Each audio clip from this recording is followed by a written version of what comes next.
Share this love you give. Oh, Father, nothing more I want to do. Oh, merciful Father, than to live my life for you. Play the music. At that time again when we say good morning to you, Grenada, Carrier, Coupé, Martinique, the rest of the Eastern Caribbean, the rest of the world. Welcome to Good Morning Grenada for today, Wednesday. It is the 24th day of July in the year 2024, of course. Gordon Joseph in your company, indeed a pleasure, a joy, but most importantly, a privilege to be with you. It's the day the Lord has made. So let us rejoice and be glad in it. Yeah. As long as we realize that, as long as we acknowledge that, it's the start, it's a starting point. It is often said the fear of the Lord is the beginning of all wisdom. Yeah, I fear him and I thank him. To start afresh again. Live this life all over. 27 minutes on to 7 o'clock. That is your time. Good morning, Mary E. Banks. Yulin Alexander, good morning. She says, blessing on this wonderful Wednesday. For all you Jillian McIntyre is in the building. Good morning, Jillian. Father. Thank you for another. Yeah.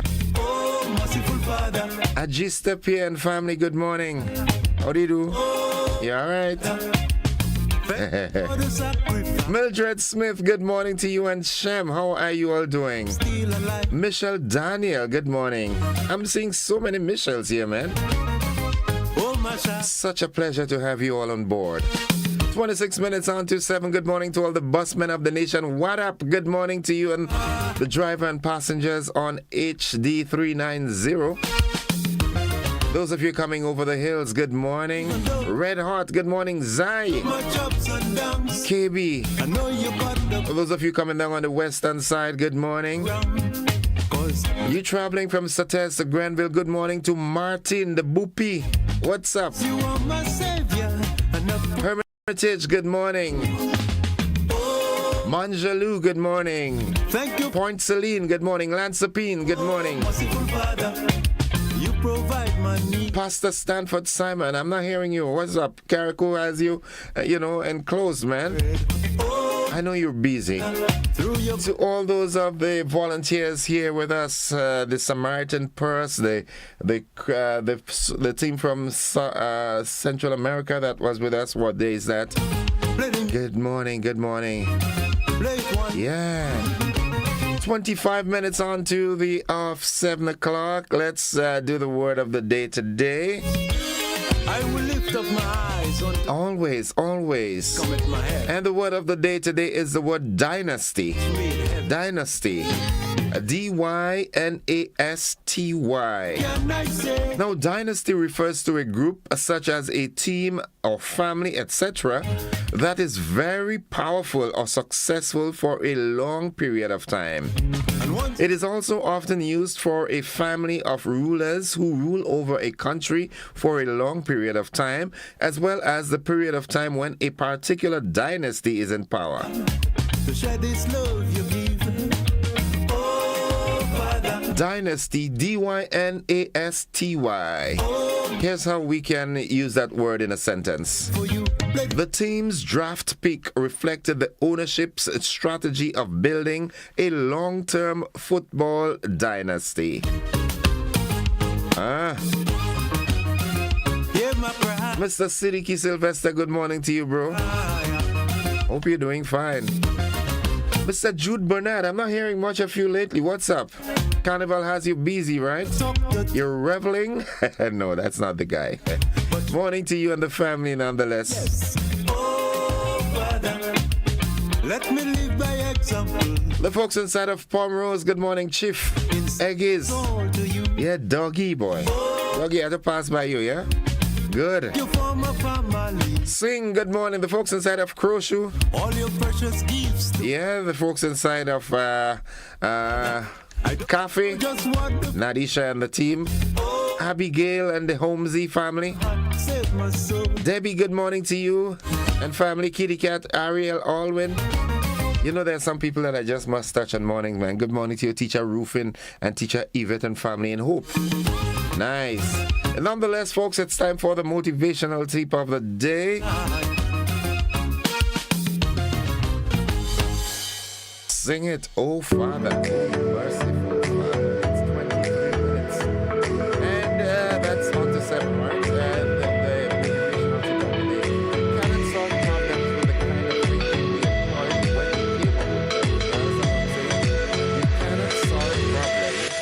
with the kind of thinking we employ when we came up with them. You cannot solve problems with the kind of thinking we employed when we came up with the problem. So in essence, you cannot solve the problem with the same mindset we had that created the problems in the first place. So you understand? You got to change your way of thinking. You got to change your focus. You got to change your path. You've got to change your modus operandi. So let us rejoice. Mr. Leo Cater, good morning to you and the family.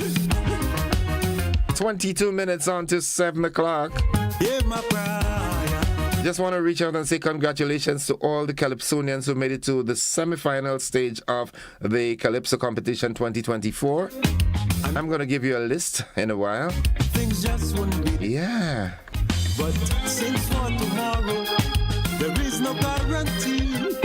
I want to say 22 minutes on to 7. all you done for All those of you out there in the diaspora, good morning. oh, Father. Nutmeg Queen, good morning. Counting the hours now. Father. I only know, eh? Hear my prayer. All those of you in the diaspora, good morning. Oh, Father. Thank you for the sacrifice. Oh, merciful Father. Oh, yes, I'm still alive. And it hurts some people, yeah? There are some folks who just wish you were dead. You understand what I'm saying? Could you imagine that? There are just folks who wish the worst things for anybody else. Hear my prayer. As my good friend from Carrick, Risha, would say, they like ugly. They like ugly things for people. You know, they rejoice when you're in problems.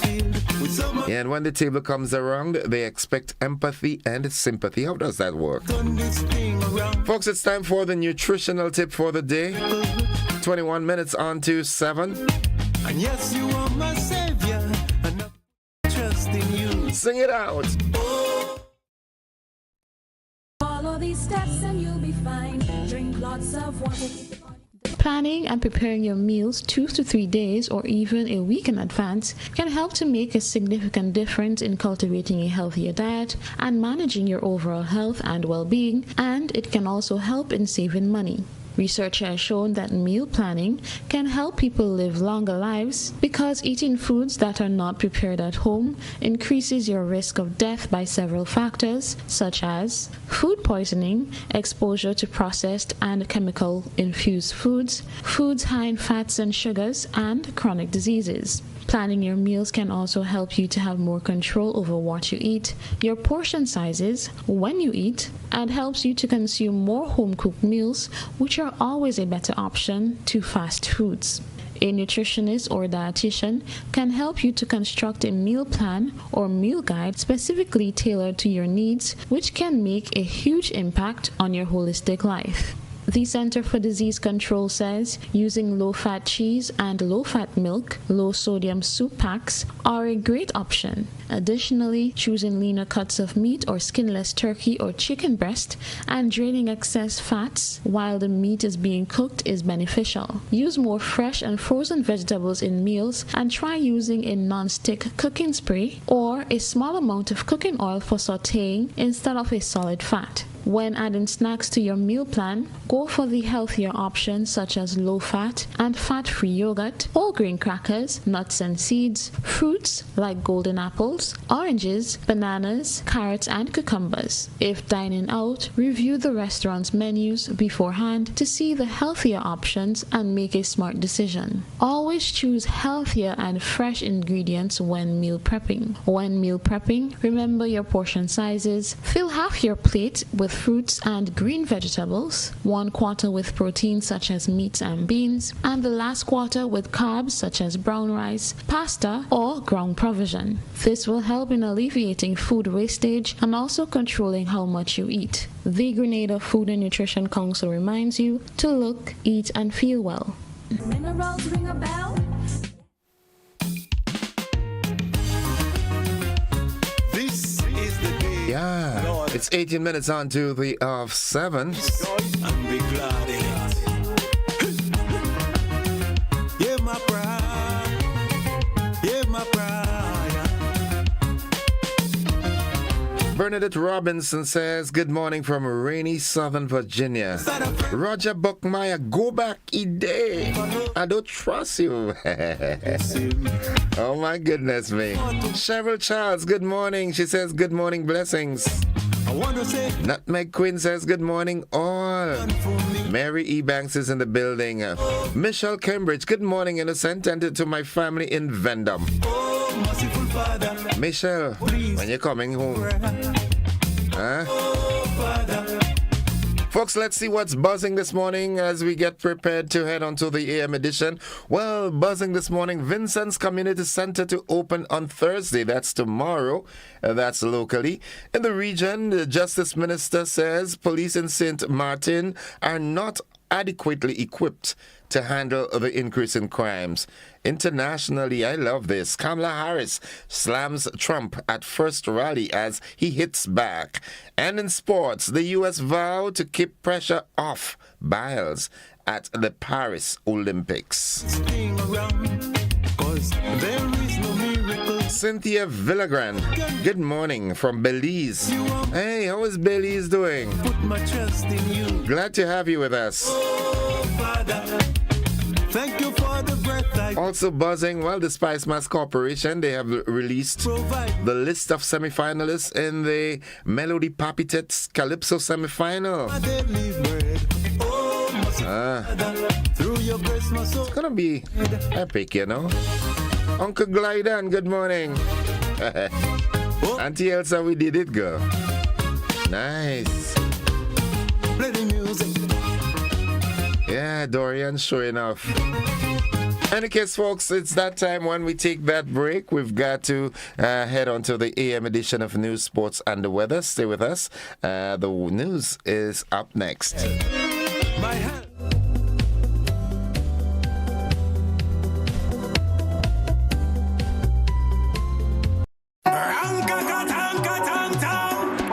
Where are you come out? Where are you from? How was leave free promotion? It is all budget.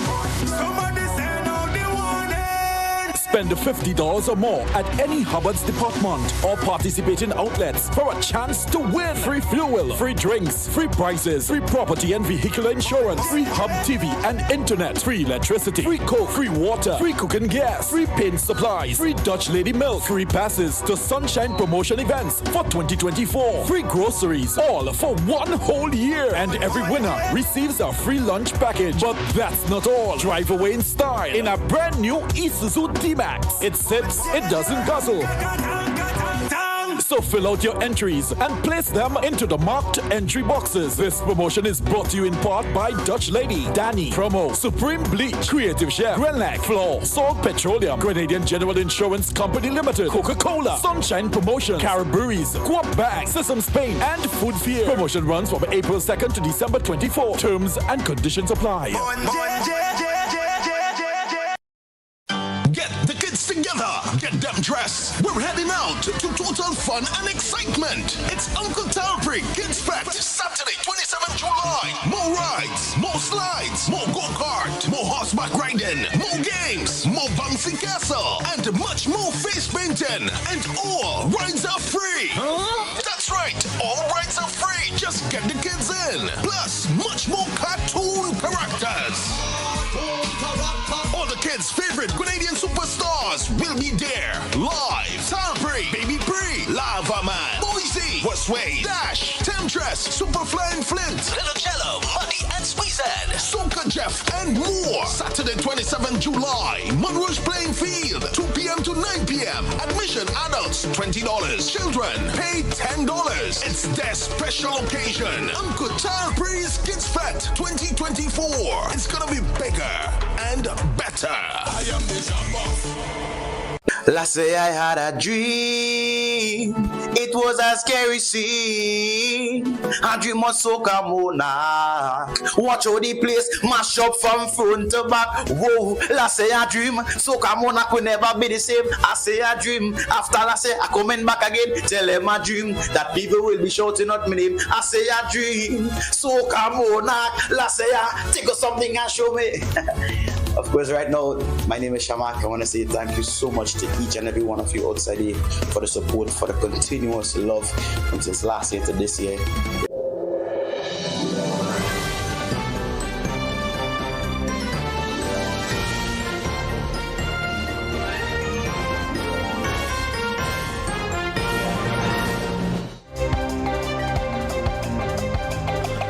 This is the GBN Morning News for today, Wednesday, July 24th, 2024.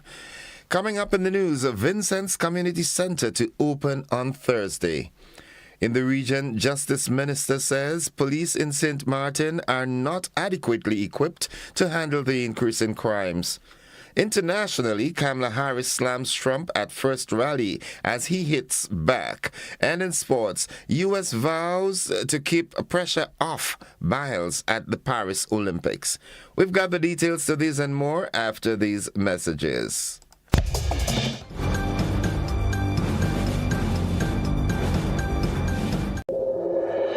Served Grenada for decades, we are the #1 and largest electrical supplier. Hi, welcome to Sunny Electrical. How may I help? We offer electrical wiring accessories, tools, and appliances for all residential, commercial, and industrial applications, which is what we are known for. And we expanded our products with new innovative ways to modernize your home. New homeowners will be captivated in our lighting showrooms. Some more pendant lights here. These are very multifunctional because they can work for kitchens, living rooms, bedrooms. We have a wide selection of lighting, ranging from indoor to outdoor and solar. We are also available for site visit services to assist you with selecting the perfect light for your forever home. We are located at Dusty Highway in Grenada and St. George. Sudden Electrical. Best value, expert advice, quality products. We hope to see you soon. It's the Quartz Appliance Event. Cook it, fry it, bake it on a new Mabe stove for only $1,799. Stack it, pack it, and chill it with a Frigidaire 4-mount fridge for $2,749. Laundry piling up? Wash it, spin it, dry it in a Frigidaire 17-kilogram washing machine top, only $2,399. Get it now and pay later. It's the Quartz Appliance Event, only at Quartz, bringing value home. Offers end July 24th, 2024. Conditions apply.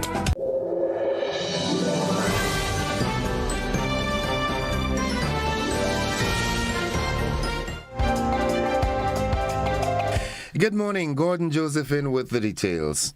The Vincent's Community Center will be officially opened on Thursday. According to a press release issued by the Government Information Service, the announcement was made by Prime Minister and Member of Parliament for St. David, Deacon Mitchell. This event signifies an achievement for the communities of Vincent's, Syracuse, Dudma, Windsor Forest, and neighboring areas, introducing a new hub dedicated to enhancing social interaction, education, and community engagement. According to the release, Vincent's Community Center is set to become a focal point of community life, offering a diverse range of activities and programs designed to enrich the lives of all residents. Residents are invited to attend the opening ceremony. The Vincent's Community Center is the 4th community center completed in the last 2 years under the leadership of Prime Minister Mitchell, with the next one scheduled for Old Westerhall. Other community centers completed in the parish of St. David include Belial, Berrett, and Corinth. CARICOM heads of government to discuss citizenship by investment programs when they meet in Grenada next week. We have more in this report. Antigua and Barbuda believes that its better management of the Citizenship by Investment Program CIP will bring substantial earnings this year, even as its other Eastern Caribbean neighbors struggle with challenges to the program. Dominica, Grenada, St. Kitts and Nevis, and St. Lucia are the other CBI participating countries. They recently signed a memorandum of agreement which includes a minimum price for any CBI option of $200,000 amid complaints that some agents for the various countries had been offering citizenship at cut prices. Antigua and Barbuda's Prime Minister Gaston Brown. Our CIP revenues would have increased within the last several months, and I believe that is as a result of the implosion that we have seen in some of the CIP programs within the region. The Antiguan program has now come out on top as easily the most stable CIP program within the region. We played it safe, we played by the rules, and whereas our revenues were relatively low, under 100 million easy dollars, I'm pretty sure that this year we should see an increase in CIP revenues, possibly up to about $200 million.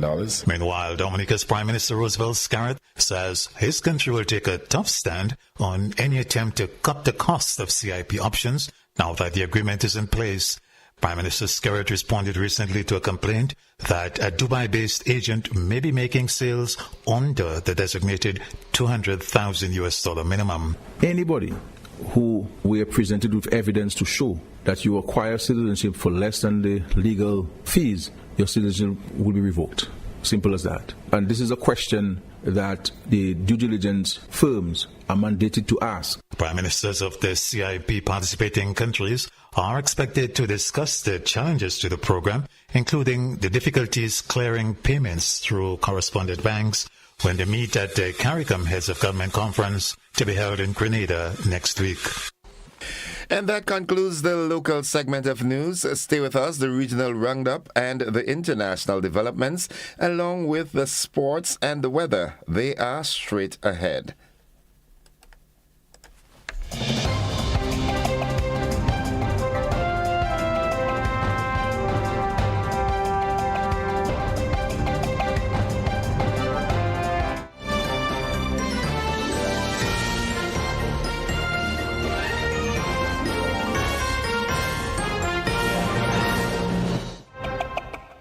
Six minutes on to the 7 o'clock hour. We now join the Caribbean News Desk for this morning's edition of the Caribbean News Roundup.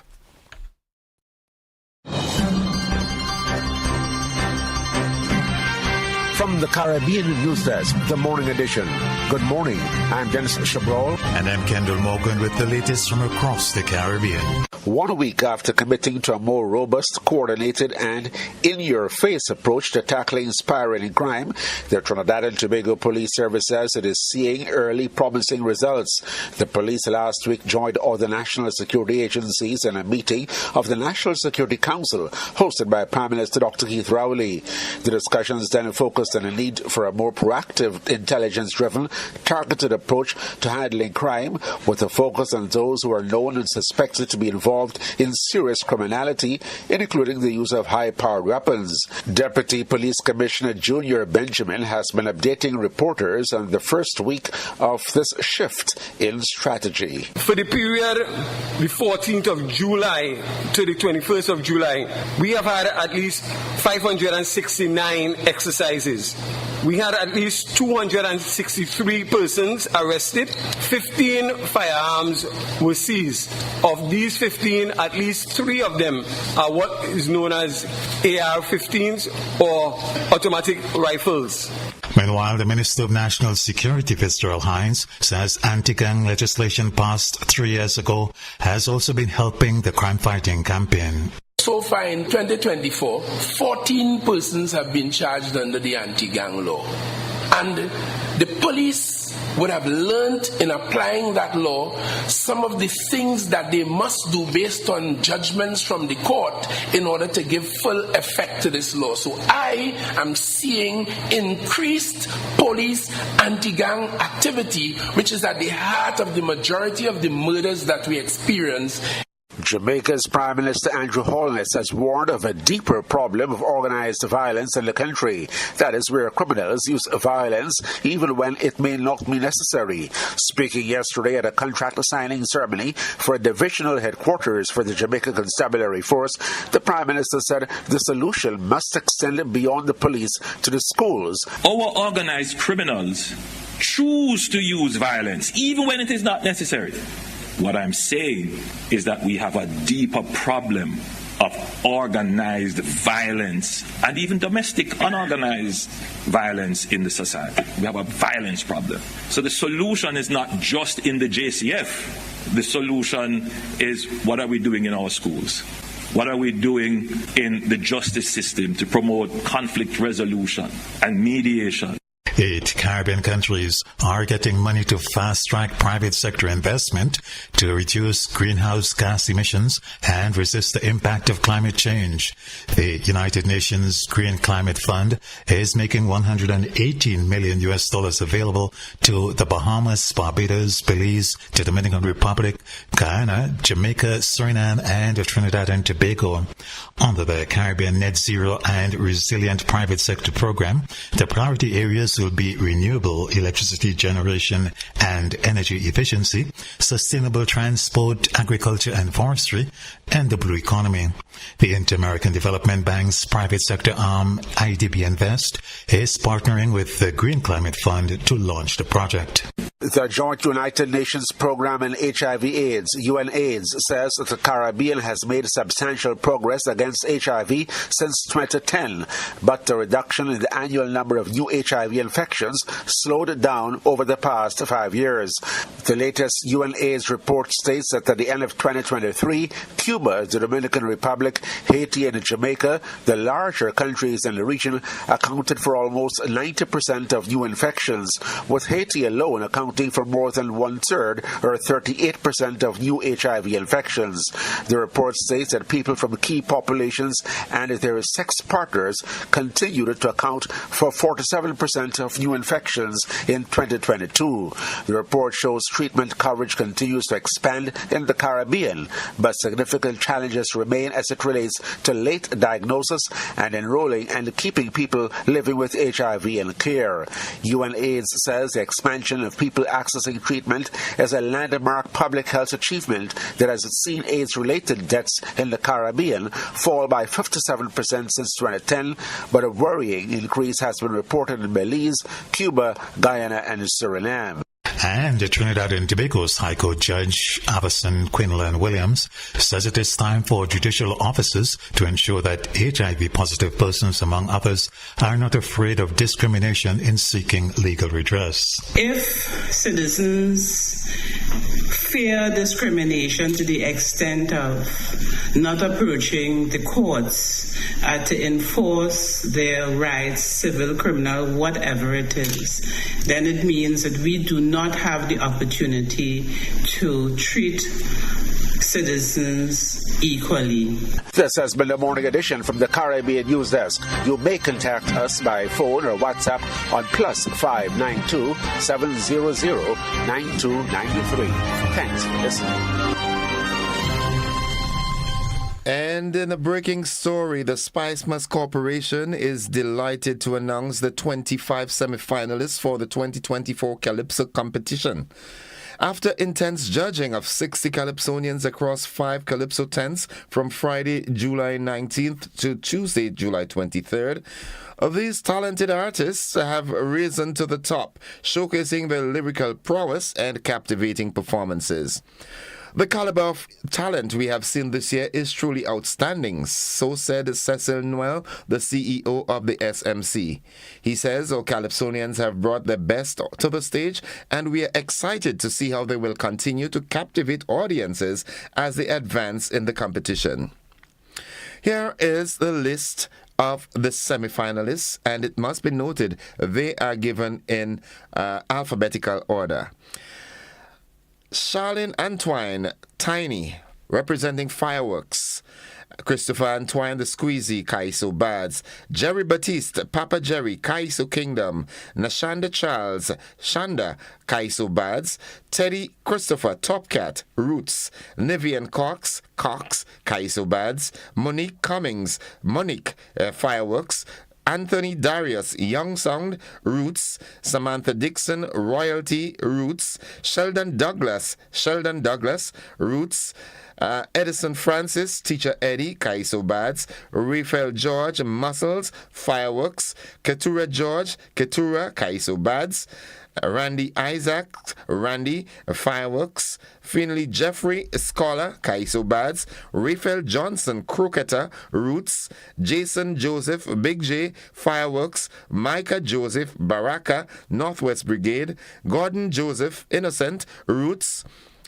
Georgia McIntyre, Messenger, Kaiso Bads. Valine Ned, Valine, Northwest Brigade. Sean Niles, Sour Serpent, Roots. Michael Prince, Kaiso Bads. Andy Purcell, Leke, Kaiso Bads. And German Simon, Superstar, Kaiso Kingdom. The Spice Mass Corporation congratulates the Calypsonians who advanced to the semi-final round and appreciates all the artists who took part in the preliminary round of competition. This year, the competition also consists of some 2024 Independence finalists who were given a bye into the semi-finals, recognizing their excellence in previous competitions. The Melody Papitet Calypso semi-final round promises to be a spectacular event on Sunday, 28th July at Progress Park in St. Andrew from 5 p.m. The SMC invites everyone to come out and support these amazing talents as they vie for a spot in the final on Carnival Sunday. The reigning Calypso monarch is Rootsman Kelly, who has won the competition twice in 2017 and 2023. Turning our attention now to news on the international scene, we hear that U.S. Vice President Kamala Harris has gone on the offensive against Donald Trump in the first rally of her White House campaign, portraying November's election as one between a former prosecutor and a convicted felon.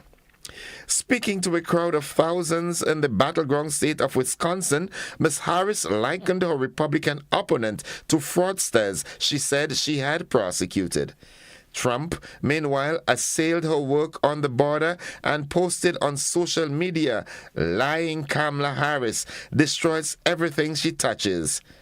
It comes a day after she secured the support of a majority of Democratic delegates, paving the way for her to become the party's nominee. On Sunday afternoon, President Joe Biden announced he was withdrawing from the race and endorsed his vice president amid mounting pressure from top Democrats and donors following his disastrous debate against Trump in late June. The fledgling Harris campaign raised a staggering $100+ million in 36 hours after Mr. Biden's exit. Adding to her momentum, a new national poll from Reuters and Ipsos shows her with a 2-point lead over Trump, 44% to 42%. I'm going with the lady. And finally, the U.S. has opened an investigation into Delta Airlines as it struggles to recover from last week's global IT outage.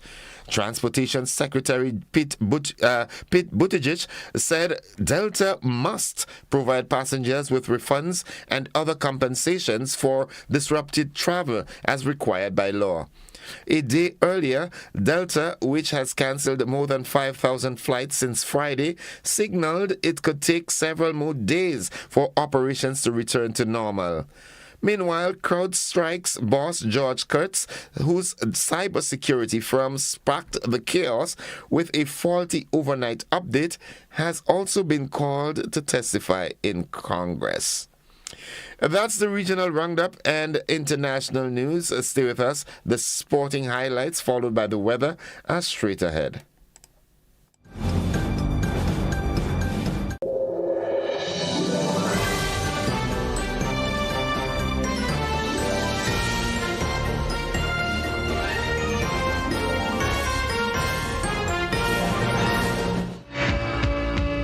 Good morning, sporting fans. The United States gymnastics chiefs said Tuesday they want to keep the pressure off Simone Biles as she bids for 6 gold medals at the Paris Olympics.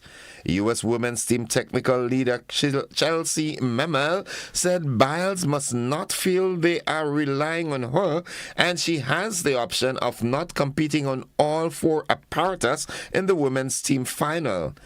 Biles' coach, Cecile Landy, approached coaching staff to discuss expectations on the 4-time Olympic champion, who disclosed her mental health struggles during the Tokyo Olympics. Biles, 27, returns to the glare of the Olympic spotlight in women's qualifying on Sunday with the team final on Tuesday, 3 years after struggling with the disorienting mental block that gymnasts called the twisties. That's the sports. Stay with us. The weather forecast is straight ahead.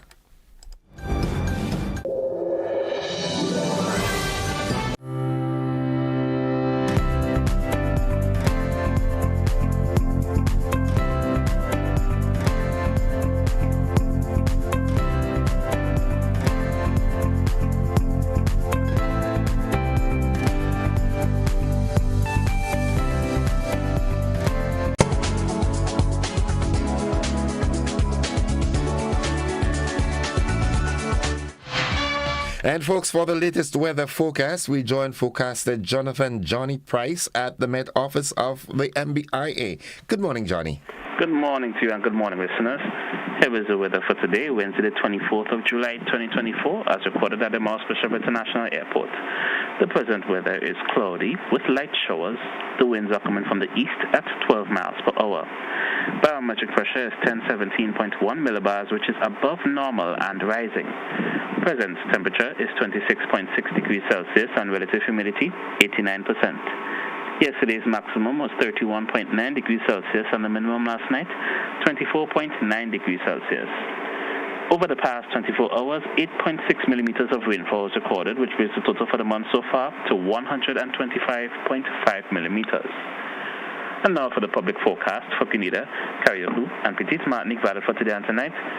The weather is expected to be partly cloudy to cloudy with light to moderate showers and possible isolated thunder improving during the day. Hence, there is a warning for a low chance of flooding during the morning. Today's maximum will be 31.5 degrees Celsius with winds east-northeasterly to east-southeasterly at 14 to 24 miles per hour. Seas will be moderate with waves 5 to 7 feet in open waters. Low tide will be at 11:30 a.m. and high tide at 5:30 p.m. Sunset will be at 6:35 and sunrise at 5:52. Just to repeat the public forecast, valid for today and tonight. The weather is expected to be partly cloudy to cloudy with light to moderate showers and possible isolated thunder, improving during the day. And once again, there is a warning for a low chance of flooding during the morning. From the forecast desk at the Moscow Bishop International Airport, I'm Jonathan Price. Friends, have a great day. Jonathan, before you run off, I've been asking that question ever since the passage of Beryl.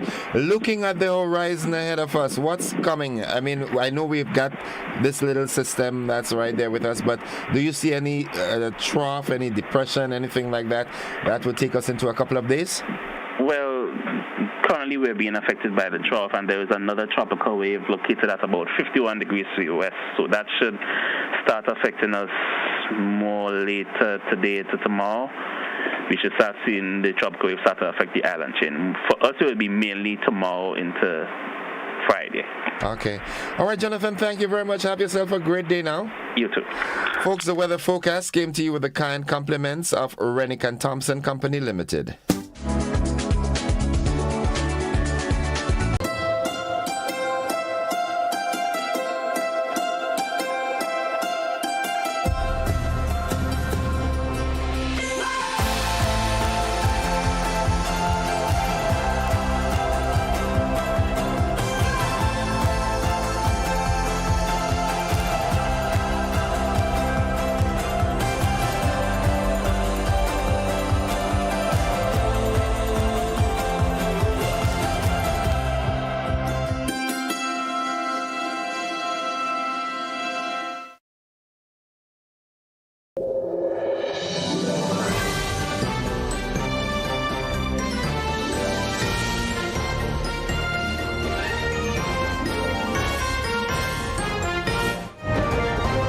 11 minutes after 7 o'clock to end the news, a recap of the headlines. Vincent's Community Center to open on Thursday. 25 Calypsonians named going forward into the Melody Papitet Calypso semi-final comes Sunday. In the region, Justice Minister says police in St. Martin are not adequately equipped to handle the increase in crimes. Internationally, Kamala Harris slams Trump at first rally as he hits back. And in sports, U.S. vows to keep pressure off Biles at the Paris Olympics.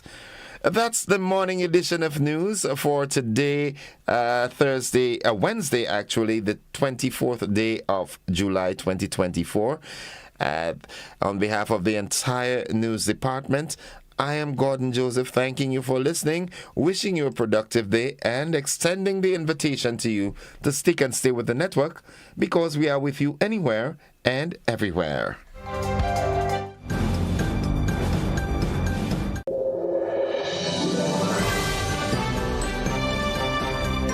Experience the heart and soul of Spice Mass at the Grenada Traditional Mass Festival on Saturday, July 27th at Hero Square, Victoria in St. Mark. Join us from 3 p.m. and witness the spectacular cultural display of the various traditional mass bands such as Feko, Shortney, Wild India, Jab Jab, and Maypole dancers with vibrant costumes, infectious music, and unforgettable cultural tradition. Bring your family and friends to enjoy an afternoon filled with excitement and heritage. Your presence is not just a visit, but a contribution to the preservation of our rich Grenadian culture. The Traditional Mass Festival, commencing 3 p.m. Hero Square, St. Mark. See you there. Saturday, 27 July. This event is sponsored by Grenlec. Ladies and gentlemen, Spice Love Comedy Bash is back by popular demand. Saturday, 17th August at the Trade Center in Grandance and Sunday, 18th August at Deluxe Cinema Grenville, 7 p.m. both shows. Prepare to be swept off your seats as Grenada's ambassadors of comedy will flood the place with laughter. Robert White, Dillian Walters and Gregory Paul, Kareem Alexis, and a host of others outrageously funny people doing outrageously funny things. Get your $60 tickets on sale at Mitchell's Pharmacy Food Fair Complex Grandance, Gittins Pharmacy Wall Street, Gabriel's Pharmacy Pedmota, St. Andrew's Pharmacy Grenville, St. David's Pharmacy, Art and Soul Bookstore, Spiceland Mall, 3B Shoe Store, downtown St. George's, and go to Fed.com. Tickets for the previously scheduled Grenville performances are valid for both shows. Don't miss this final opportunity to enjoy a good Grenadian laugh at Spice Laugh Comedy Bash, 17th and 18th August at the Grenada Trade Center and Deluxe Cinema. Get your tickets and come prepared to laugh. Running a business is hard. Running a creative business, that's 10 times harder. The Grenada Office of Creative Affairs understands the unique challenges creative entrepreneurs face, especially when it comes to securing financing. That's why they have partnered with the Grenada Development Bank to launch the Creative and Cultural Industries Business Development Fund. Hello.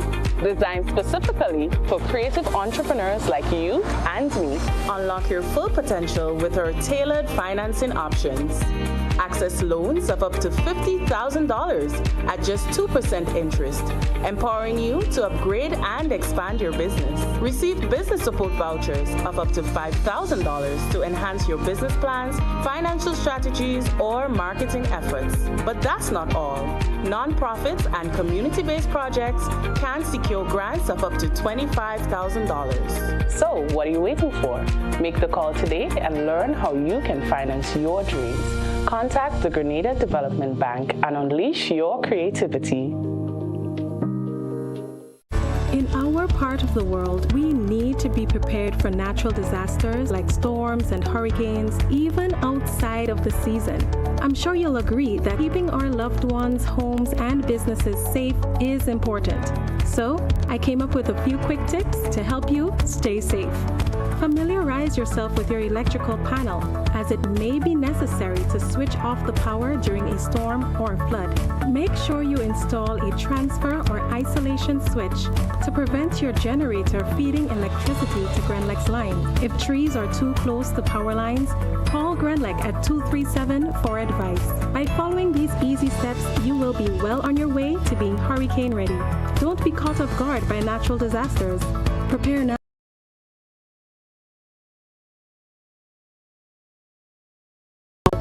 For more information, visit grenlec.com.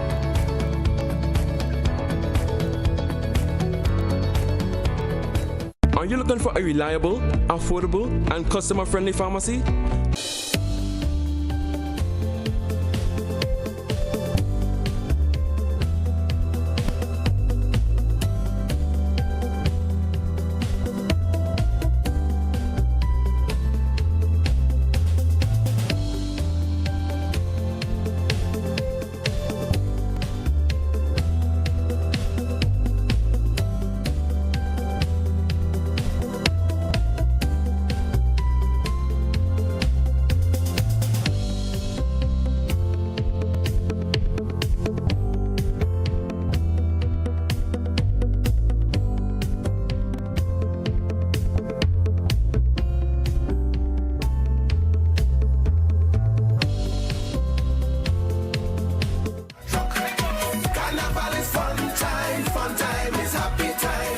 All right, folks, it's 17 minutes after 7 o'clock, and I've got with me in the studio a lively conversation before we come on the set this morning, and it's Mr. Aaron Moses, and just getting to know I've been seeing him for eons of years and just chit-chatting with him before we came on the set, and oh my goodness, I was just telling him we need more mentors like you around.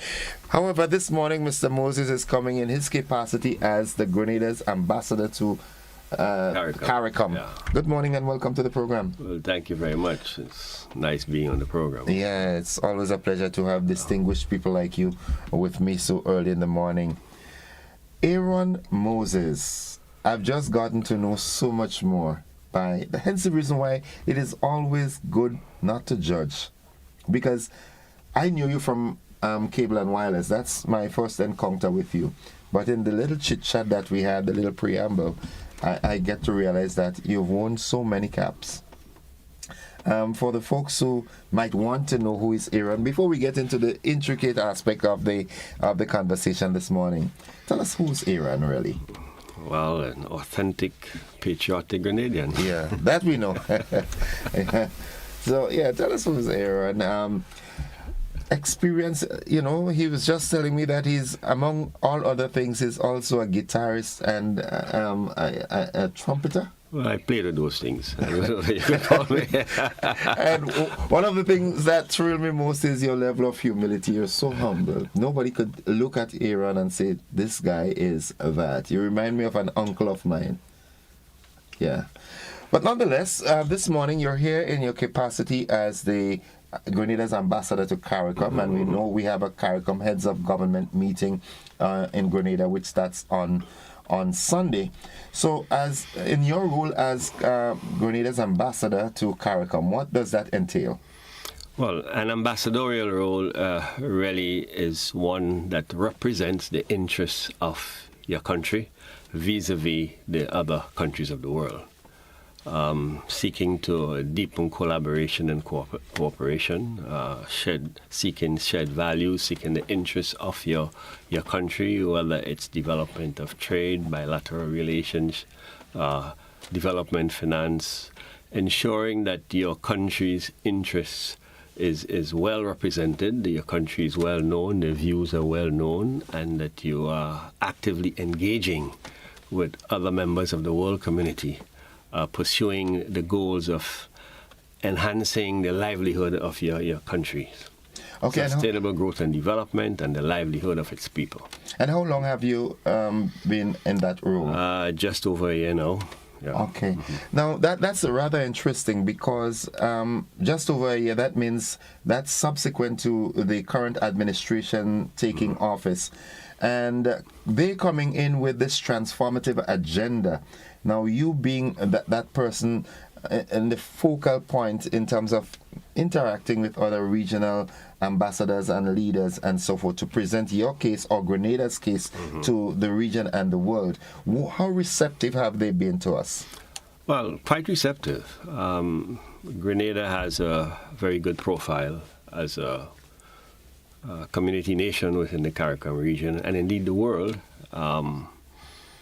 We have demonstrated our authenticity, our willingness to participate, to elaborate on our views and perspectives, to engage with international organizations, to engage with like-minded countries in various areas. If you look at climate change, for instance, and the pertinent issues or vulnerability, Grenada has played a leadership role over the last 3 decades in terms of articulating the desire of small island states, the challenges of small island states, and articulating what is required to ensure our sustainability and even our very existence. So Grenada has played an extremely vibrant role in the international community as a nation state, articulating its views on a wide range of issues as it pertains to sustainable growth and development, particularly of small island developing states. Grenada is usually referred to as a little dot on the map, but in recent times that little dot have exploded, all right? And but because of the fact that we are so small by population size, per capita, and so forth, how much do they listen to us? When you go out there with the regional and international leaders and you make your case on behalf of Grenada, because of its size and so forth, the population, what we put out, how much do they really listen to us? Well, Grenada has always punched over its size, not only recently. We have done some novel things since from Gary's era. So we have been recognized as a small country, talented, that is willing to engage the world. But I think this discussion segues into what we're going to talk about, the whole CARICOM. And you mentioned size. Size is a limitation. And given our history, the Caribbean region, as you know, is a series of small islands, with the exception of the mainland of Belize and not Belize and Guyana, who's on the mainland of Central America and South America. And in essence, given our history, given our challenges, given our limitations, that's the very reason why our former leaders and current leaders appreciate and understand the importance of integration, collaborating, sharing our resources, giving our common history, our common challenges, and bringing that unison to bear with greater leverage in the world community. That is, in essence, what CARICOM is all about. Okay. And in your humble assessment and judgment, do you think CARICOM is really fulfilling its mandate to its populace? Well, certainly, if you look at the evolution of CARICOM, starting post the attempted federation since 1958 and the formation of CARIFTA, morphing into CARICOM and now into the single market and economy, while it has progressed slowly, but there has been tremendous achievements in collaboration. If you go back, from instance, in 1965 with the formation of CARIFTA, where the leaders then, post the collapse of the West Indian Federation, felt it was necessary to attempt to come together, starting off with trading with each other. That experiment saw phenomenal growth, 4 times increase in trade among the CARICOM region. So it demonstrated success. And that exercise was deepened with the formation of CARICOM in 1973. So by virtue of those achievements, I would say, yes, we have achieved a hell of a lot. We could have done much better. But we have been successful in a number of areas. The whole area of functional cooperation, where we have collaborated sectorally in various specific interests with the various regional organizations, numbering over 20, where we have pooled our resources together For instance, given what has happened now with the impact of Hurricane Beryl, we have seen the leading role played by SIDERA. That organization was formed as a regional institution to treat with regional disasters. And there are over 20 more. You have the Caribbean Court of Justice, you have UWI, you have CXE, you have various regional institutions, you have your standards institutions, CrossQ, you have your health institution. So all those things have delivered, and that's one of the areas that CARICOM has been extremely successful. The functional cooperation, pooling our resources to ensure we provide goods and services that an individual Caribbean country would not have been able to do. So from a functional cooperation point of view, we have had tremendous, enviable success vis-a-vis other integration movements across the world. We look at the issue of common foreign policy. As you know, there are 15 CARICOM countries and 5 observers, bringing it to 20. And collaborating and trying to ensure that we speak with one voice brings greater leverage and impact as we engage the rest of the world. And that is well recognized. Just for instance, if you're voting at the UN on a particular subject area and other regions of the world require our votes, they have to come talk to us. Come talk to us, because that is 15 votes. Yeah. A significant block. So there is power and strength and unity. So from that perspective, we have been extremely successful. In the area of security, we've spread over a wide sea area, and our borders are porous, for want of a better word. Very porous. So securing our borders requires a lot of resources, and so regional security collaboration and sharing information has served us extremely well to ensure that our region remains a safe zone. Certainly there are, little incidents here and there. It's very difficult to cover everything. So we have had tremendous success from joint security in the region, functional cooperation, foreign policy, and of course the deepening and growth of the integration movement, which is being accelerated now under the new, leadership, albeit dictated by the externalities, the issues that are happening worldwide, that brings home to us the importance of collaborating and building self-reliance, resilience on our own. And that can only happen if we pool our resources together, we collaborate and begin to tighten that relationship. Okay. Well, I mean, those accomplishments and achievements are very commendable, although there are still some areas that people still have some concerns with. For example, you spoke of the CSME and so forth. That's the Caribbean Single Market and Economy.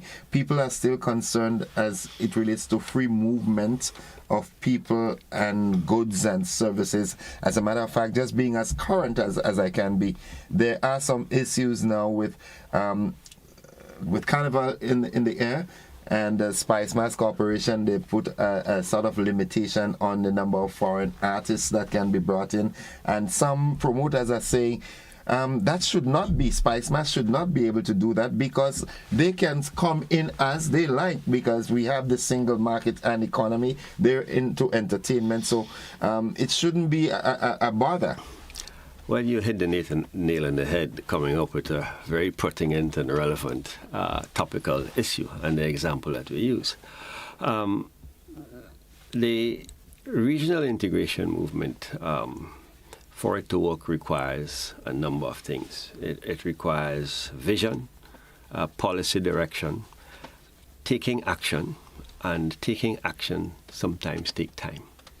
Some people will argue, and I support it, that one of the weaknesses of the CARICOM region has been the implementation deficit. A lot of strategic, correct decisions have been taken, but the implementation process has not been as quick as it should be. If we go back to the formation of CARIFTA was about free trade. The discovery then, to allow free trade, you had to treat with your customs duties, what are the policies and procedures that need to be in place to ensure unfettered trade across the region. So you had common and external tariffs being put in place, protection of trade within the region vis-a-vis an external world, etc.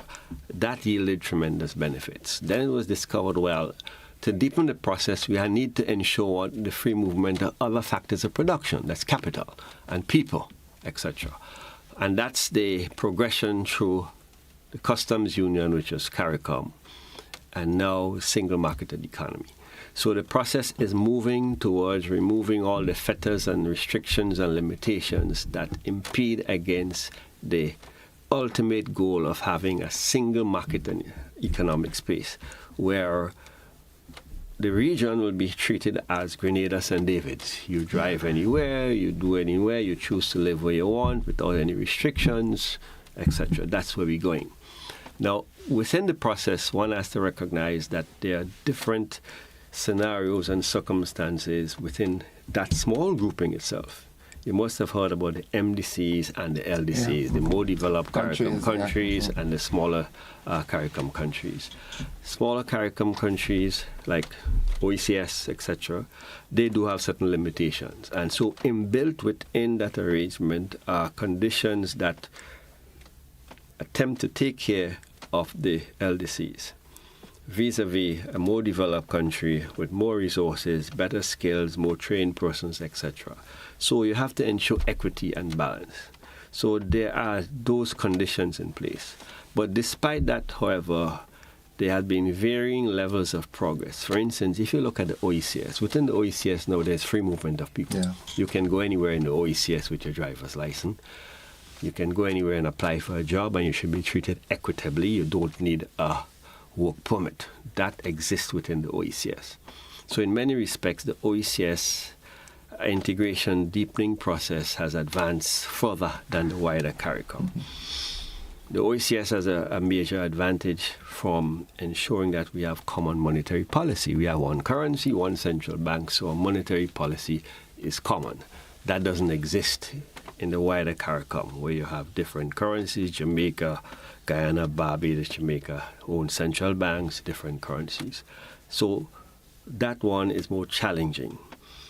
So what has been happening is that progress has been pushed in areas that are much easier to do. So one of the major challenges, as you said, is the free, unfettered movement of persons. So in the wider CARICOM area, that does not exist right now.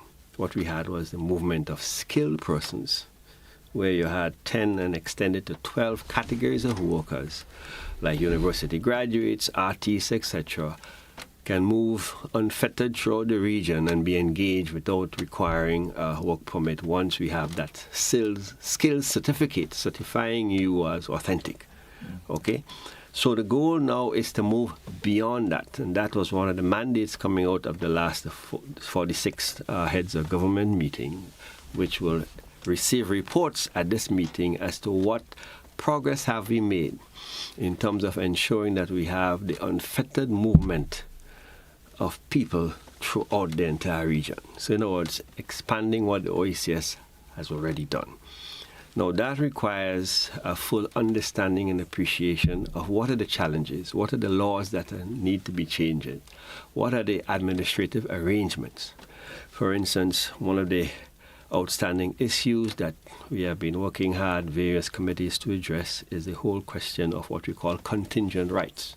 So if you move to St. Lucia or Trinidad, you got a job over there, you have to move with your family. What are your rights when you get there? It should mean that when you get there, your children can go to school, you can access the health sector, and, things like that. Certainly there are concerns in various areas. I think most people agree that basic access to basic education, health, etc., should be a norm. When it comes, for instance, to tertiary education, university, there are issues there because there are cost implications. When it comes to certain areas of health, look for dialysis, for instance. If you move to St. Lucia and your wife requires dialysis, every country is currently struggling. It's a very expensive thing. So these are some of the issues that are being trashed out But you're quite correct. If we're talking about a single economic space, we have to remove all the fetters, and people have to be able to move freely. Just like Boise could leave Sauters and come to St. George's and perform with no hindrances. The same way, I think he should be able to leave and go to Barbados and so you have those things periodically occurring, and I'm not too sure I'm in favor of those things. I look at it from a different perspective. I would prefer a limitation of having no competitive shows on key nights. Yeah, I agree with that as well. Because we need to preserve our culture. And we have seen some significant changes. I'm not too sure are positive changes. Look at the Mardi Gras. There are historical reasons. There are very powerful reasons. I see no reason why the Mardi Gras was moved from where it was. I think this is lack of vision and understanding of the importance of our culture. And they should not be entertaining any issues, anything that will, damage the importance. Yes, So from that perspective, but I think we're treading on dangerous grounds when we say that, people cannot move. I think while people can move, there need to be checks and balances. As an observer on the outside, I've seen certain things transpire in this country, and it's crazy. And you wonder what's the mindset of some of our promoters, the sort of artists that they have brought to this country, without examining the quality of the material, the what should I say? I know exactly. So I think there needs to be checks and balances. I mean, years ago there used to be committees that vetted movies and all sorts of things. I turn on my radio periodically. I don't listen much radio on FM stations, and the things some young people are saying, the music they're playing, I don't think that is consistent with our morals and history and all of that. So there being no monitoring, and I think that is one of the weak areas that needs to be addressed. So while yes, free movement, then the issue of security. How do you ensure that crime and criminals do not move? Cross-border crimes. That requires a sound database, so the names of these guys, when they move from place to place, you know who they are, they could be monitored. So there are a number of fears that exist, or legitimate fears. There are a number of initiatives that are designed to ensure that the legislation, the administration, the systems are in place to have that database that enables you to manage more effectively. So it's happening. I think it's slow. We need to communicate more to the populace to allay their fears, and people need to understand that we are brothers keepers. The whole isolationist and perspective that the unfounded fears that people have with movement through the region, I don't think they are real. I think it's all about education too, eh? If you go back to history, look, even St. Vincent, Grenada, and the Grenadines. Mm-hmm. I mean, years ago, people moved freely among the islands, brothers here, wives here. It worked very well. Then we introduced all these border restrictions. What are we doing? Yeah. Yeah. So, yes, there are challenges, but if you really understand our predicament, our limitations, our vulnerabilities, I think it all points to one direction. We need to collaborate. We need to share resources. We need to ensure, Before we get into the, because in the interest of time, I want us to get to exactly what this heads of government meeting is about that commences on Sunday. But in your engagement with regional leaders and so forth, do you think that their mindset is in the direction that in the not too distant future, we can see our region, the CARICOM region, having like maybe one currency and things like that, which because that in itself is a hindrance, right? The variation in the currency. If we go to look at the ratio with the EC dollar to that of the Jamaican dollar, then to that of the Trinidad dollar, and then Barbados in the mix, and so forth, there is a measure of inequity in terms of the value of the currency. So that in itself is a hindrance. Do you see within our lifetime, we are not old, we're aged people here. Do you think within our lifetime we'd see our region reaching to that level where we can have one currency? Well, I'm going to address the specific currency issue in a while, but I'm optimistic. I happen to be educated and born in the era of all that excitement, where there was a search for development path, the failure of the federation, the formation of character. I was in school in those days, and I was fortunate to have the teachers and the economics students where we discussed and were exposed to all those things. I vividly remember William Demas, one of the early Secretary General of CARICOM, coming to the GBSS and speaking to us as a student body. That excited us, and was a committed integrationist since then. So I've been following and participating. I went to my first CARICOM meeting in 1981. So I've seen all those changes. There are frustrations. At that period in time, CARICOM was at its lowest ebb. Dr. Curly King was the Secretary General. Much leaders weren't going to meeting, and that has changed. My optimism is buoyed by the new leadership that I've seen emerge. Right now we have a good mix of some elder statespersons and a lot of young people whose vision are different, whose approach to action are different, who have a very good appreciation of the challenges that we face and understand the quote-unquote hostile environment sometimes that we have to exist. I'm talking about the world at large, riddled with geopolitical tensions, wars, rumors of wars, all the natural disasters. So I think there is a renewed commitment towards driving the process of integration. And that is led by some of our new leaders who are committed. On the specific issue of single currency, that I think is difficult. As I explained earlier, we are way ahead in the OECS because of our common central bank, common currency.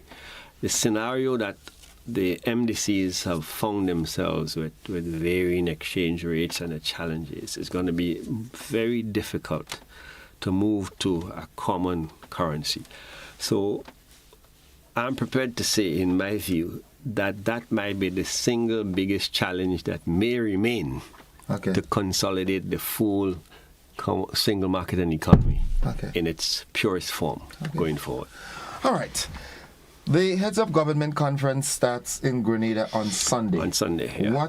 What is expected? What will come out of it? Well, as you know, to keep the movement at a vibrant, sustainable, active functioning, the heads meet twice annually. There are other meetings, but twice from statutory meetings, The leadership rotates every 6 months.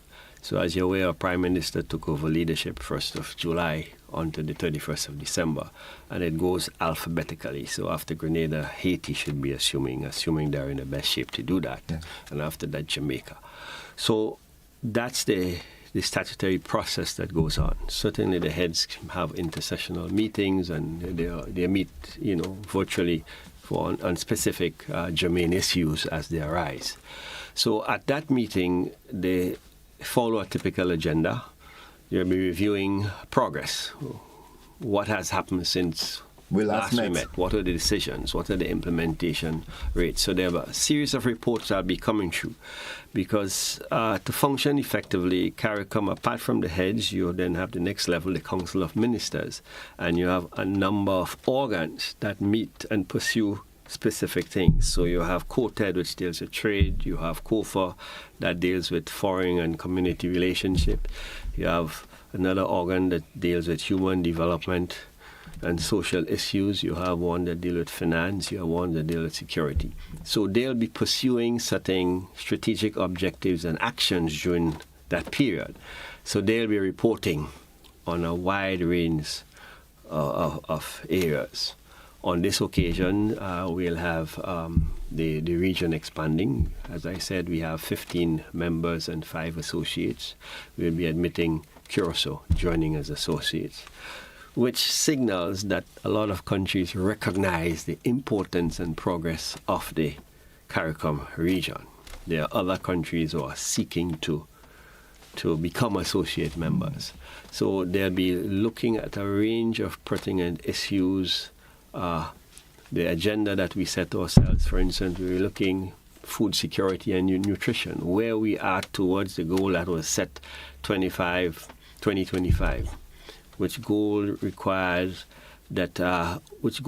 aimed at reducing our food import bill by 25% by the year 2025. Where are we along that journey? Every sector will be reporting. Maritime, regional transportation, both air and maritime. Where are we with that initiative? What are the challenges? As you know, post the decline of LIAT and COVID, what has been happening? Yeah. We have not got back to an acceptable level of mechanisms to ensure the free movement of people at a reasonable rate throughout the region. So we'll be looking at progress of that. They'll be looking at the Haiti issue, what has happened there. Because you know the CARICOM region has been the leading region in terms of addressing the situation in Haiti.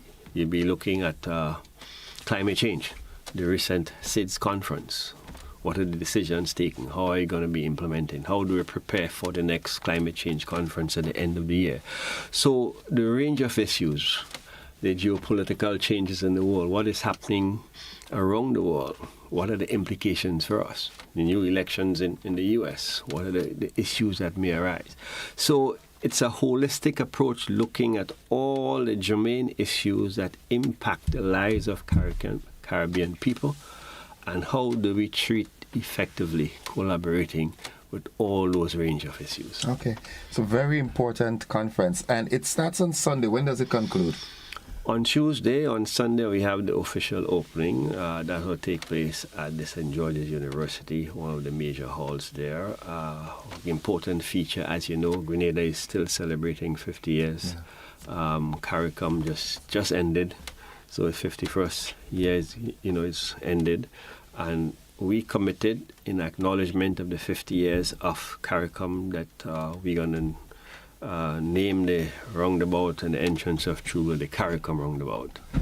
So that's a brief ceremony that will take place early on Sunday afternoon, and then we move to the SGU for the official opening ceremony. On Monday, you get down to work. The plenary sessions going through the various range of issues, and then later in the day the heads are going to caucus, where the heads themselves meet to trash out sensitive issues and whatnot. Then on Tuesday the meeting continues, and it ends on 5 o'clock on Tuesday afternoon with a press conference. Yeah. Okay. It's typically 4 days, but this one is compressed given the challenges. Burial caused a lot of things. That's right. So it's a very difficult period for our Prime Minister, who is heading it. But I think he's quite capable, having to treat with he's young, the he's impact, vibrant, he's energetic. And at the same time lead the regional movement. Yeah. But it's a tremendous opportunity to make a difference. Well, I am certain, Mr. Moses, with our Prime Minister's youthfulness, experience, knowledge, paired off with your years of service and experience and exposure to these things, I think Grenada will have proper representation at this meeting, this conference, and all conferences coming forth. Well, thank you very much. But there's a team. We have, a number of public servants and ministers, who be actively participating. So it's a Grenada effort, really. I think what is important is for the Grenadian people to recognize the importance of those meetings, and going forward. And it's not only limited to Grenada. They need to be a lot more information sharing, as you have raised and putting an issue. I think all regional citizens would want to know what is happening, why I can't do this, how can I do this, what's the options, So We need to know. And there's a role for the media. Well, we here at the GBN, we definitely will continue to do our best. Of course, like everything else, there's always room for improvement, and we aspire to improve daily. So, unfortunately, though, the semi-finals is one of the shows I really miss. Yeah. But on this occasion, it's going to be very difficult. Yeah. Oh, yeah. You always there. Usually there. Mr. Moses, thank you. I like traditional calypso. Yes. From all indications, it seems as though the level of calypso is up this year. That's the report that we're getting. But we will miss you, but you will get all the info. In this modern day of science and technology, you would not be. I mean, you just miss the actual, thing. I understand there's collaboration because, as you know, an important feature of the opening ceremony is culture, and some of the Calypsonians will be performing, who are also in the semi-finals. Right. Okay. So you guys will have to be accommodating. Yeah, we definitely will. I don't know about you dip and fellas want to go before, but this is a national event. Yeah, it supersedes everything else. Yeah. Okay. Mr. Moses, thank you very much for dropping by. I know for a fact that our viewing and listening audience did get a lot of cobwebs cleared this morning on some pertinent issues, and I'm going to challenge you to keep a slot on your agenda for ever so often dropping by us so that we can have some more discussion. I've learned quite a lot from you this morning, I must confess that, and I'm certain I'm not the only one who can say that. So we'll see. I know you're a busy man in and out of Ireland, but you have to make some time for us. I'm available. Thanks. Folks, I have been speaking with Mr. Aaron Moses, a long-standing stalwart of Grenada. He is now in the capacity of Grenada's ambassador to CARICOM, and he's just told us all that, well, not all, but as much as he could have within the limited space of time that we had, CARICOM and its functionalities and so forth, and most importantly, the conference, CARICOM Heads Conference that starts here on Sunday and concludes on Tuesday. Mr. Moses, thanks again. My pleasure. Folks, we take a break. We come back with more after this. Don't you go anywhere.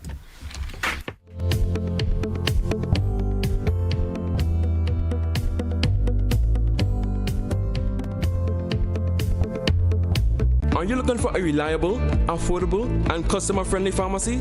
Look no further than Hills and Valley Pharmacy, the nation's leading healthcare products and services provider. We are committed to serving you at convenient locations. Find an extensive and affordable selection of prescription and over-the-counter drugs and medical supplies at Church Street, Hillsborough, Carriacou, Jubilee Street, Grenville, St. Andrew, near the bus terminal, and Halifax and Grenville Street, St. George. Our committed team is always available to offer valuable assistance for managing your health and wellness. Discover the additional benefits of our wholesale distribution on Halifax Street and our Medcare Center on Grenville Street, where we provide in-house physiotherapy, massage therapy, doctor consultations, and eye care services. Our commitment is to satisfy all your healthcare needs, including competitive prices, loyalty rewards, and special discounts for seniors. Contact us at 435-6904 and WhatsApp 535-4734. Choose Hills and Valley Pharmacy. Remember, your health is our business.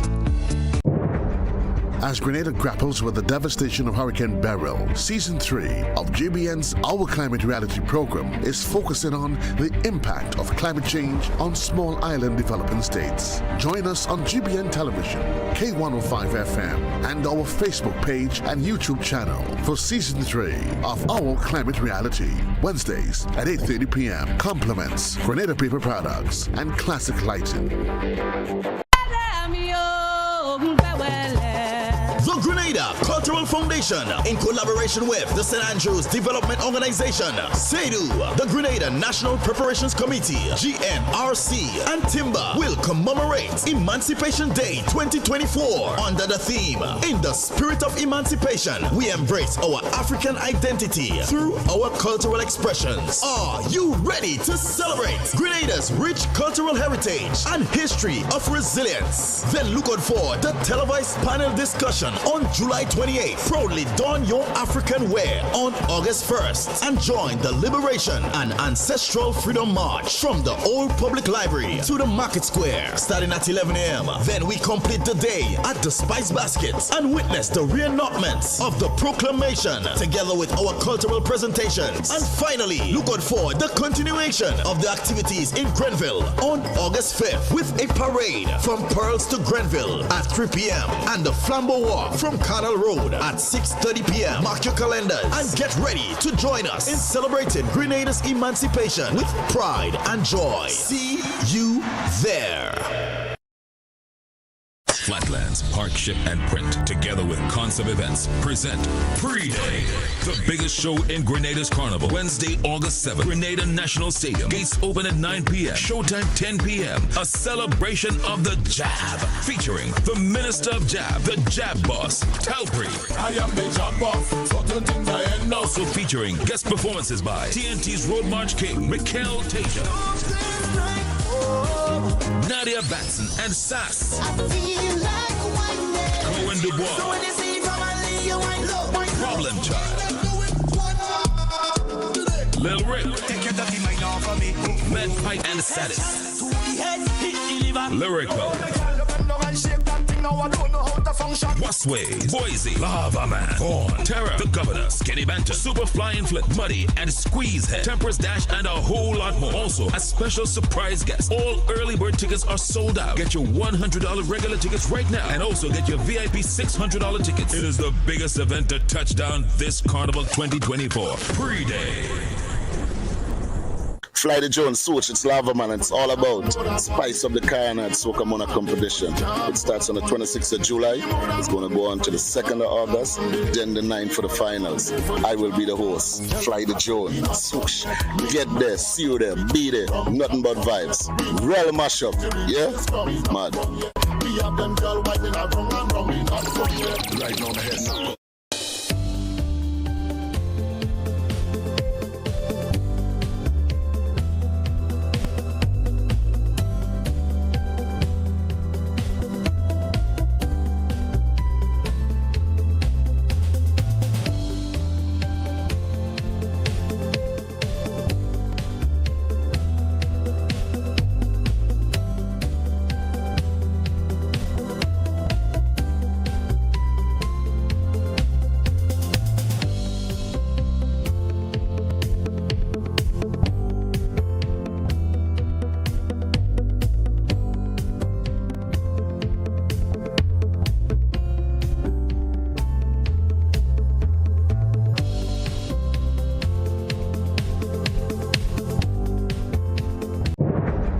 As Grenada grapples with the devastation of Hurricane Beryl, Season 3 of GBN's Our Climate Reality program is focusing on the impact of climate change on small island developing states. Join us on GBN Television, K105 FM, and our Facebook page and YouTube channel for Season 3 of Our Climate Reality, Wednesdays at 8:30 p.m. Compliments, Grenada Paper Products, and Classic Lighting.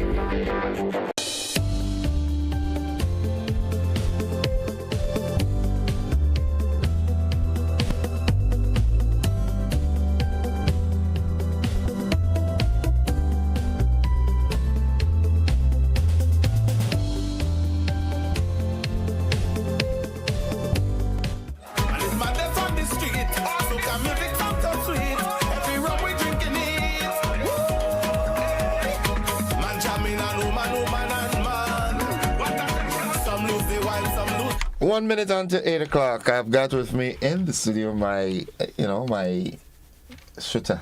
Yeah. Josephine Walters, representing Arise Credit Union. They've got the AGM coming up. It's tomorrow. It's tomorrow. Wow. Yeah, a couple of weeks ago. Yeah, we gave a date. Yeah. But now we can say it's tomorrow. Now is the date. Yeah, the date is here. So it's tomorrow at 2 o'clock at the Grenada Trade Center. Of course, the cocktails start at 1 o'clock, taking into consideration that some members will probably not have had lunch, left their jobs and had to come down to AGM. So we want to make sure that everyone is well taken care of. So cocktails start at 1. The official meeting starts at 2 o'clock. Okay.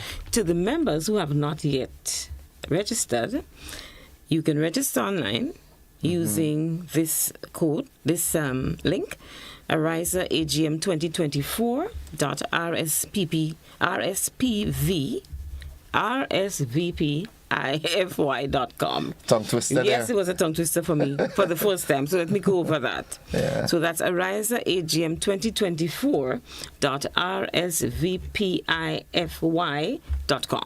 Okay. Right.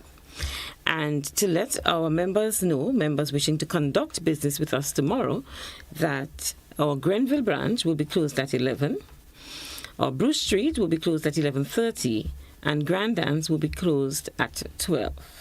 Okay. Right? And that's all to allow accommodate? to allow all of our staff to attend. Our Carriacou team will be coming down for the meeting, so Carriacou will be closed on Thursday and Friday. Okay. And to accommodate our members, we opened earlier than it was 10 o'clock. We opened at 9. Okay. Yeah, for the up until today. So tomorrow and Friday, yes. Okay. All right. So just to say, Carriacou will be closed Thursday and Friday. The entire team will be joining us. Let me ask this, right? Just for edification purposes. I've never been to an AGM before. What can I expect if I come to an AGM? Well, you come to an AGM and you expect to hear all of our financial reports, how your company is doing in terms of profits and so. If there are losses, I'm just saying generally what the AGM is all about. We would get a report from GAFIN as the governing body. You have greetings from different other sister credit unions because it's a sisterhood, it's a brotherhood. And we will also have elections of officers, and you have different resolutions on the dividends that may be paid and all that sort of thing. So you're going into the meat of the matter, you're going into the heart of the credit union, how we are actually doing as a credit union, how we are performing. Okay. And you being a shareholder, you should really want to know this, right, and to be a part of it. Which leads me to another very pertinent question, I think. Do you think that the credit unions push the narrative to the members that they are members, which means they are part owners of the credit union and not customers as the regular commercial banks? Well, as much as there's always room for improvement, but I know we do. We refer to you as a member. We seldom use the word customer. We use member. Okay. And when you're being onboarded, when you're becoming a member, we let you know that, listen, this purchase of qualifying shares, this is what the qualifying shares do. They qualify you to be a member. To be a shareholder. Right? You're now a shareholder. Yeah. So it doesn't matter whether you have 2, 3, 4, 10 shares is the minimum. Yeah. But whether you have 10 or 10,000, the point is that you are a shareholder. Right. Yeah. And again, people, you see, coming from the cooperative department, that was one of the agendas that we pushed, that people need to know that you're part and parcel of the organization. You must know that. You should feel that. Yeah, and you feel ownership. Yeah. Sometimes we see them come out on ICU Day, International Credit Union Day, and they have a good time. They march, and that's more a fun-filled activity. It's more about the marching and the competition and the food. So we have a ball. But if we didn't perform well, how are we going to be part of that? Yeah. So you do have to have your say. You should be well informed. In addition to which, you get the opportunity to vote for who's going to carry this credit union forward. Yeah. Yeah. Who's going to be serving on the committees? That's up to you, because you have your say. Good. Lovely. That's a different forum when we get into more, depth in the credit union movement. Yes. I always try to engage Mr. Felix and the guys from GAFIN every now and then to come and explain certain things as it relates to the credit union movement, insurance, and so forth. The AGM come Thursday. Ordinary members, do they get an opportunity to raise personal concerns? Okay. Everybody. You have a concern, there's something that you would like to bring to the fore, then why not? Yes? And just to say that while I give you the link, there's also the QR code online. So if you go to the Ariza page, the Ariza website, you would see the invitation there. The QR code is there. You scan it. It's user-friendly. It takes you through nicely, and you register.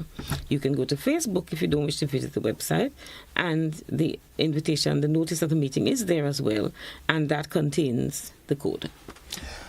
All right, so viewers and listeners, members of the Ariza Credit Union, be abreast. Make sure you come on out tomorrow from 2 at the Grenada Trade Center.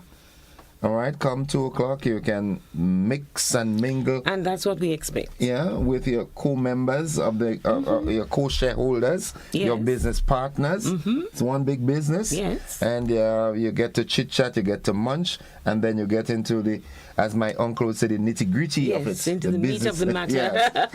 And get to know how your organization is performing, how it is doing. You get the opportunity to voice your concerns, certain things you think that, if implemented, might put the credit union in a better position. And why not? Yeah, so this is the opportunity when you go in and, let your voice be heard. And, again, I just want to commend Ariza, the entire management and staff, your board of directors, for that frontal approach you all are taking. Again, I visited sometime last week, and your security guard, I think you all should upgrade this guy to a full-fledged customer service rep, because the level of warmth that I feel from him every time I enter. You said that to me before. Yeah. I think we'll have to speak to G4S. You need to, draft him in, because, he's so professional. And even from that first point of contact, you get that. You can only imagine what you'd get when you go to the other customer service reps and so forth. Yes, well, we're always seeking ways and means to improve our customer service. Okay. And that's the truth. So, Mr. Lord, take a bow, you and your entire management team. Leave Herschel out of that. Good morning, Mr. Whiteman. You go talk to Herschel for yourself. Yeah, Herschel and I on a different level. On a different level. But again, right. Ms. Walters, again, I want to commend you all, and I want to, again, encourage all the members of the Ariza Credit Union to make it a date tomorrow. Go on out and hear how your business is doing. And I'm saying your business because that's what it is. Once you remember, it's your business. Yes. Come on out from 2. And again, I'd like you to give them the ways they can register. So they can they can use this link, Ariza AGM 2024.rsvpify.com. They can go to the Facebook page, look for the AGM, notice of the AGM. The QR code will be there, scan it, user-friendly. It'll take you through. And remember, it's hybrid format, so you can attend virtually. Right. Yeah, from the comfort of your home, or you can attend in person. Right. Just to make sure they know that. So you don't have to come down to the trade center. Of course, we prefer to socialize with you, but some people are unable to make it, so you can attend virtually, or you can go to the Facebook page as well. So it's on the Facebook page, it's on the website, and of course we just gave the link. Okay, folks, you heard it. If perchance, yes, for some reason they didn't get to register, whatever the reason is, it doesn't mean that you can't attend and register when you get there. Okay. We would prefer not to have that because, of course, it's going to be more time consuming, and we want and for catering, yes. Yeah. But don't be daunted by that. If for some reason you didn't get through to register, then you attend. We'll register you. Ms. Walters, thanks for sharing, and see you at the AGM tomorrow. Thank you so much, my dear. Yes. I'm looking forward to that. Yeah, all right. Folks, I've been speaking with Ms. Josephine Walters, the communication representative from the Ariza Credit Union, and we look forward to seeing you at the Grenada Trade Center tomorrow from 2. Come talk your business. It's our business. Yes, it's all of our business. Thank you very much, folks. You're welcome. We'll be Thank back you, after my dear. this. Good.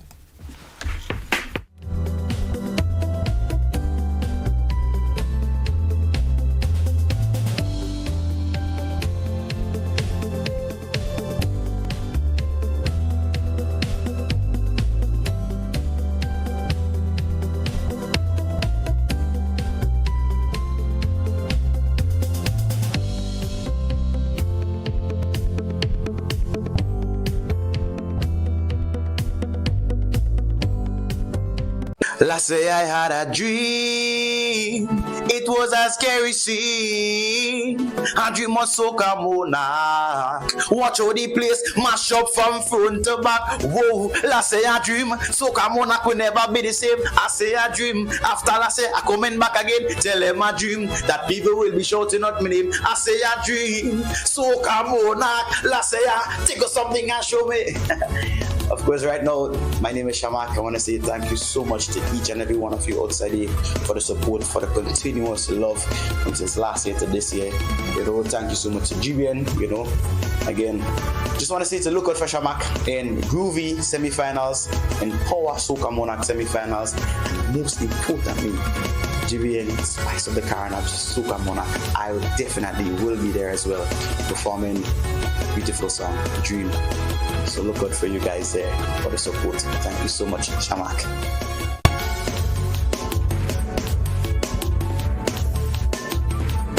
Experience the heart and soul of Spice Mass at the Grenada Traditional Mass Festival on Saturday, July 27th at Hero Square, Victoria in St. Mark. Join us from 3 p.m. and witness the spectacular cultural display of the various traditional mass bands such as Feko, Shortney,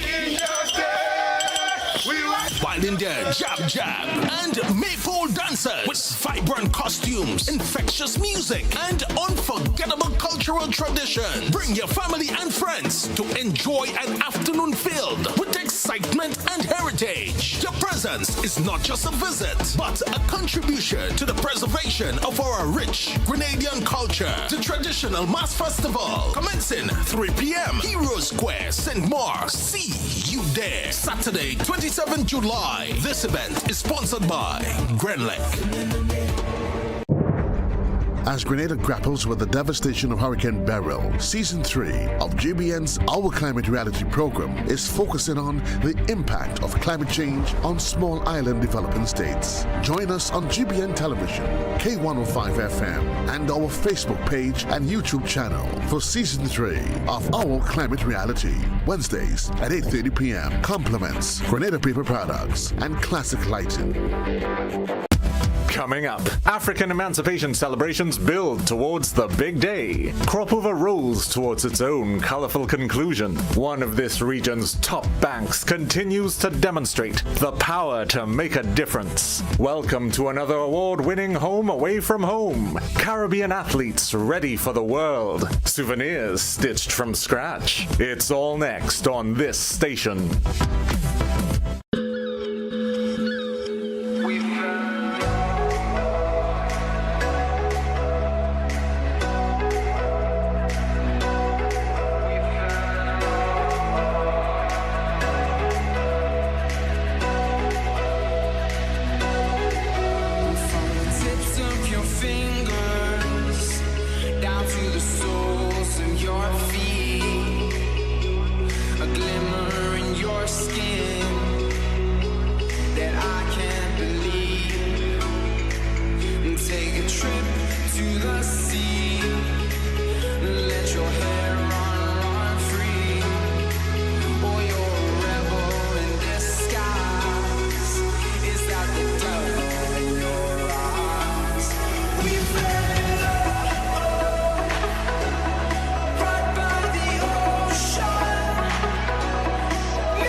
Minutes gone past 8 o'clock. That is the time. And of course, we've got the promotion for you. The season is on, the festive season is on, and the folks at Real Value IGA, they want to ensure that you're getting the best value for your hard-earned dollar. So by that, they've got weekly specials, and of course, this morning I want to share them. We want to share them with you this morning. Yeah, so take your pen, get your paper, and so you can jot down if you need to. But in the final analysis, all you need to do is just rush down to Real Value IGA, and you will be directed to how you can save and save big. So we've got a list of items for you this morning. You ready? You ready? Nice. All right. First on the list, we've got the IGA yellow mustard, 567 grams. It was $13.40. It's now $5.25. So you're saving $8.15. Also, you've got the Panama seafood cooked shrimp, and it was $39.50. It's now $32.50, so you're saving a whopping $7. All right, shrimp lovers, rush on down. All right, we've got also the IGA pasta sauce traditional. It was $11.50. It's now $9.30. So you're saving $2.20, all right? Yeah. Also, we've got the Act 2 butter popcorn, the 3 packs. It was $15.25. It's now $9.45. So you're saving $5.80. Pearl Milling Company original pancake mix was $22. It's now $16.25. So you're saving $5.75. That's happy time. IGA sugar frosted flakes was $14.15. It's now $11.35. So you're saving $2.80. Duncan Hines fudge marble cake mix was $16.75. It's now $10, so you're saving $6.75. What a saving! That is what we call savings. Yep.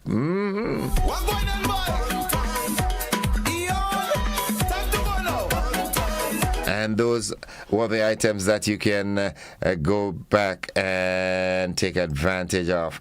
Yeah, going down, drastic reductions.